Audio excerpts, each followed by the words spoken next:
যে আমাদের মধ্যে এমন কতগুলো মানুষ আছে যারা সমাজে অন্যের ভালোটা না দেখতে পারে। এই যে একটা দোষ, এগুলা আমাদের মধ্যে অ্যাভেলেবেল দেখা যাচ্ছে। দেখা গেছে একটা মানুষ, সে একটা ভালো কিছু করছে, আরেকজন এটা দেখে সহ্য করতে পারতেছে না। এটাকে বলা হয় হিংসা। হিংসা হচ্ছে এমন একটা রোগ যেটা মানুষকে জ্বালিয়ে পুড়িয়ে মাটির সাথে মিশিয়ে দেয়। হিংসা বলা হয় যে অন্যের ভালোটা না দেখতে পারে, নিজে তো ভালো কিছু করতে পারে না, অন্য কেউ কিছু ভালো করতে গেলে সে বাধা দেয়, সে দেখতে পারে না, সেটা তার কাছে বিরক্ত হয়, অসহ্যকর হয়। এমন একটা মহামারী রোগ যেটা আমাদের সমাজে, পরিবারে, রাষ্ট্রে, সকল জায়গার মধ্যে বিদ্যমান। অথচ আল্লাহ রাসূল বলছেন, যার মধ্যে বিন্দু পরিমাণ, শস্য পরিমাণ হিংসা থাকবে, তার ইবাদত কবুল হবে না,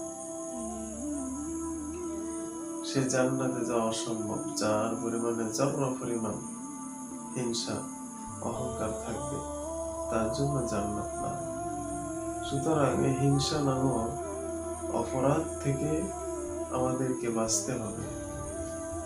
এমন একটা পরিস্থিতি আমাদের সামনে, আমরা একজনে আরেকজনের ভালো দেখতে পারি না, এবং এটা এতটাই ভয়ঙ্কর রূপ নিয়েছে, সমস্ত জায়গার মধ্যে এই অপরাধে জয়লাভ করে ফেলছে, এই অপরাধে জয়লাভ হয়ে গেছে। কারণ হচ্ছে আমাদের মধ্যে মানুষের ভালোবাসার যে গুণ, মায়া মহাব্বত, এগুলো আমাদের থেকে উঠে গেছে, এবং মুসলমানের যে বৈশিষ্ট্য, যে চরিত্র, এগুলো আমাদের মধ্যে নাই।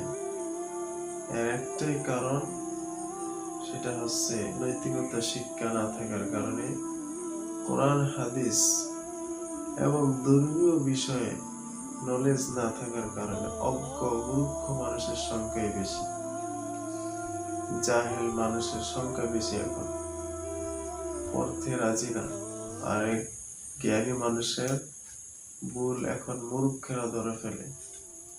তো এই যে অবস্থা, এই যে হিংসা বাদন, এই হিংসা নামক সাবজেক্টটা এতটা ভয়ঙ্কর।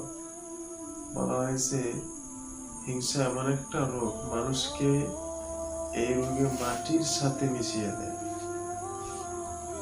হিংসা হচ্ছে এমন রোগ যে রোগে মানুষের মাটির সাথে তো মিশায়, চিরতরে শেষ করে দেয়।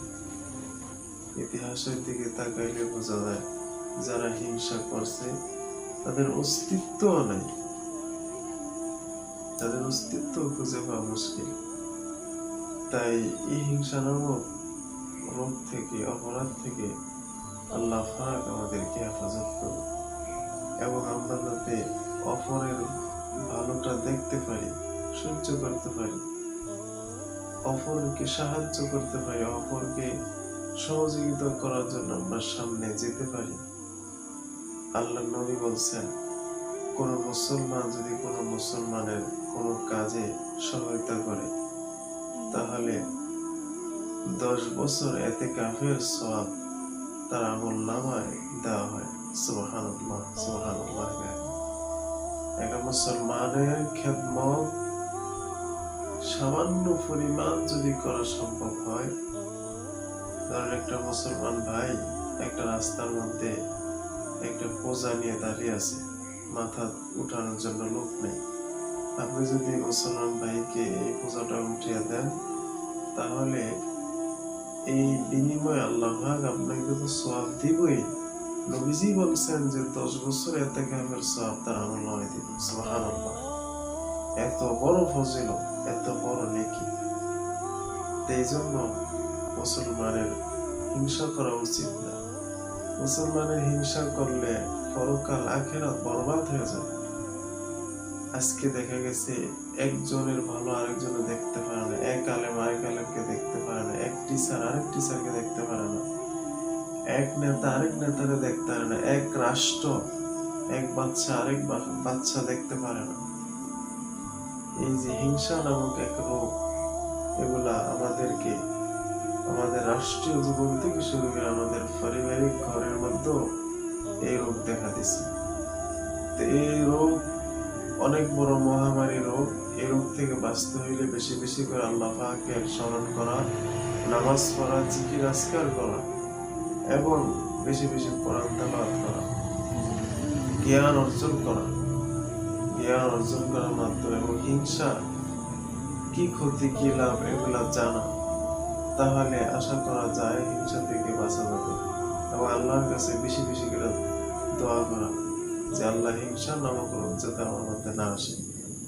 এই হিংসা থেকে আল্লাহ পাক আমাদেরকে সবাইকে হেফাজত করুন, হিংসা থেকে আমাদেরকে দূরে রাখুন। আমিন।